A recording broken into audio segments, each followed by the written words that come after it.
Ladies and gentlemen, welcome to another episode of Tech Gamer, and today we're doing a defensive play on monks, Windwalker monks. Now it's pretty self-explanatory. Monks have a lot of survivability. You guys have a lot of self heals. So it's really easy to survive as a monk. Well, for me it is. For you, it probably won't be. So that's why you're watching this video. So let's get into this bad boy. Now, honestly, when I'm using 1v2s, I use Chi Brew. Chi Brew corresponds perfectly with your healing elixirs. So when you're playing defensively, whenever you can, use your Chi Brew, because then you can use your healing elixirs on that. So let me take some damage here, because any brew will proc your healing elixirs, or when you're below a certain amount of health. Boom. I pop healing elixirs, and it counts as my, when I use my Chi Brew. Now, the thing about playing defensively as a monk, when you get about around 50%, that's when you need to start running away or transcendence. You start using your defensive cooldowns. For example, using Fortifying Brew. Actually, let's get into the major defensives. Let's start off with that. It's Fortifying Brew. Touch of Karma is one of your defensives. And your healing elixirs. Expel Harm is one of your heals. Chi Wave, you should use this constantly. And your healing spheres is one of your biggest heals too.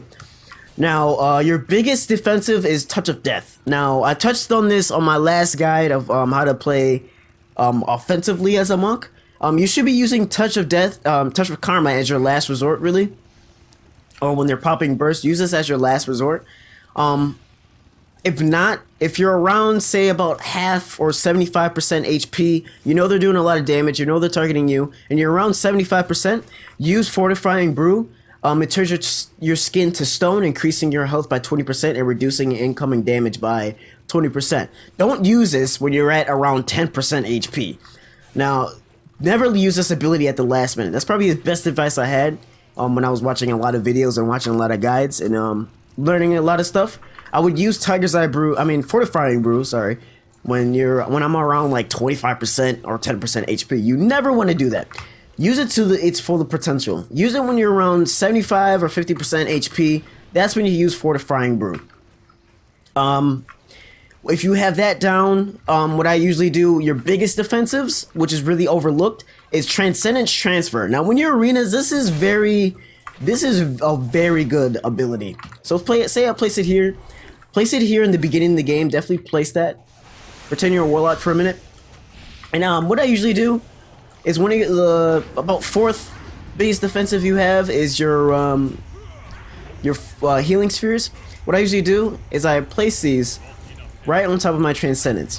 So if I know they're targeting me, I have no defensive lefts, no defensives left, or I'm waiting on a cooldown. That's what I usually do in 1v2s. I wait for them to pop their burst before I pop Touch of Karma. What I can do is I place that Transcendence when I have nothing left. When you have no defensives left, boom, Transcendence, and then all your healing spheres that you place there will heal you up around full. So usually Transcendence when you're about 50% HP if you don't have your Fortifying Brew, and or if they're doing a lot of damage through your Fortifying Brew, just Transcendence. Transcendence. That's one of your biggest defensive cooldowns, and it's really overlooked for a lot of new monks. So I place this here. So say you're fighting somebody, you're like, whoop, yeah, son, you're so bad and stuff, and you're like, oh crap, they're doing a lot of damage, and then you take some damage here, so I can show you again how much this actually heals for. Jump up in the air, blah blah. You're like, oh crap, they're doing a lot of damage. Oh, they need a nerf. Transcendence, and it should heal you back to full, and you can top yourself off. Top yourself off back here, pretty much. Use your healing spheres for a little bit, and when you're like, just to switch it up, use Expel Harm. Expel Harm, healing spheres is one of your biggest ones, so keep spamming healing spheres. When your Expel Harm's off cooldown, pop that. If you get them in sight, use your Chi Wave. What I usually do against hunters, monks and locks, I usually Chi Wave their pet, so that I get more heals that way, and quicker heals that way actually. So definitely Chi Wave, Expel Harm, use your healing elixirs whenever it's up.